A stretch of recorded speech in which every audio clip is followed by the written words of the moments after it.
This looks familiar.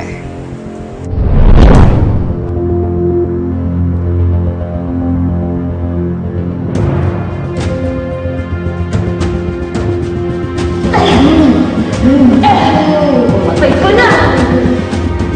Matay ka na, matanda ka! Namatay si Matilda dahil sa pagiging pakialamera niya. At dahil marami ka na ring alam, dapat ka nang mamatay, Jonas.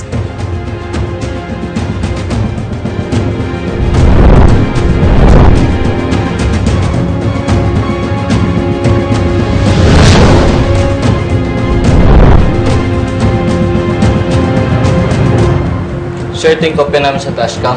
Nakasunod ng sakyan ni Scarlett. Sabi ko na nga ba eh. Imposible hindi sadyang nabangga lang eh. Napakasama talaga ni Scarlett. Siguro may nalaman si Jonas na ayaw niya malaman na iba kaya niya ginawa to. Saka, bakit niya pinipigilan na malaman ko kung sino talaga ang nanay ni Catherine?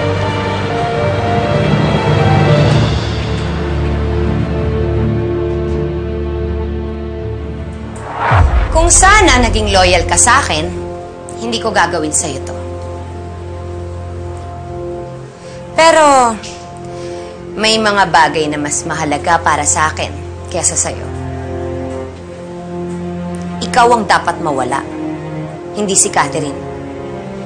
Dahil si Catherine, siya ang susi ng yaman ni Mama. Pasensya ka. Dahil mas ginusto mo akong kalabanin.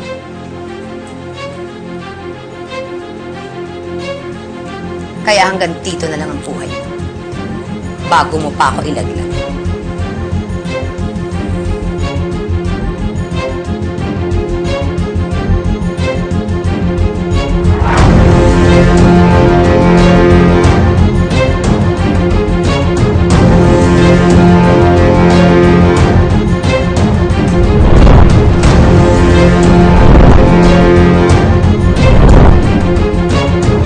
Sorry, Jonas. Alam mo naman ako, basta kalaban ko, wala akong pinipili.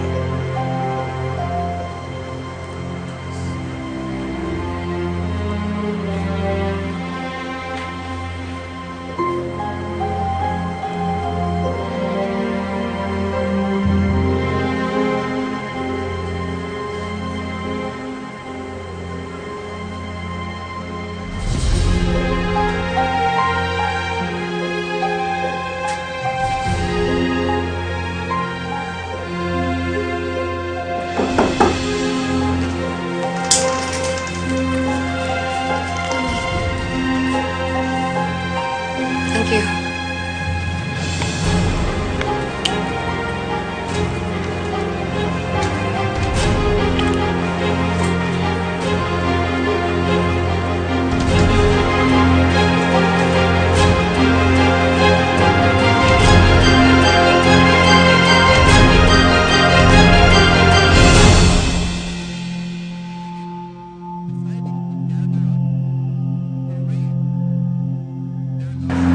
Talagang wala nang pinipili to si Scarlett eh.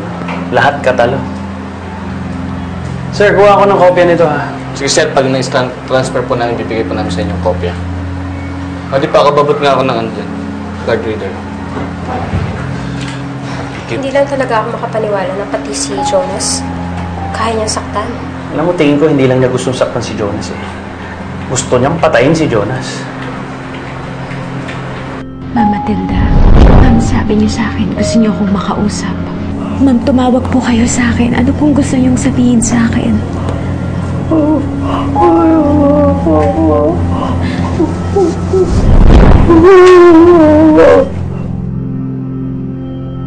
Isabel, kailangan mo malaman ng totoo. Alam ko na kung sino totoo ang nanay ni Catherine. Ha? Ano? Yung tungkol sa nanay ni Catherine? Sana mali yung kutob ko. Kasi naalala ko na si Mama Matilda, nung gusto niya akong kausapin at may sasabihin siya sa akin, bigla siyang namatay. Tapos, ngayon, si Jonas, nung may sasabihin naman siya sa akin, hindi naman umabot.